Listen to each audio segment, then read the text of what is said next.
out of service in Detroit. Pontiac has issued a severe thunderstorm warning for Monroe County in southeastern Michigan, Lenawee County in southeastern Michigan until 6:45 p.m. At 5:21 p.m., severe thunderstorms were located along a line extending from near Brooklyn to near Hudson to near Holiday City, moving east at 45 miles per hour. Hazard, 60 miles per hour wind gusts. Source, Monroe County? indicated. Impact, expects damage to roofs. Let's see what Impact's location is. Severe thunderstorms will be near Umstead and Cement City around 5:25 p.m. Clayton around 5:30 p.m. Morenci around 5:40 p.m. Severe thunderstorms near. Adrian around 5:45 p.m. Tecumseh around 5:50 p.m. Deerfield and Britain around 6 p.m.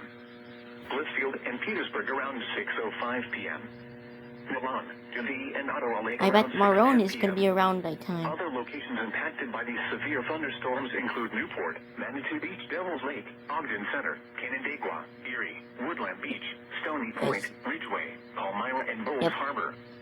Repeating, a severe thunderstorm warning has been issued until 6:45 p.m. for the following counties in Michigan. This is not in the city of Marone.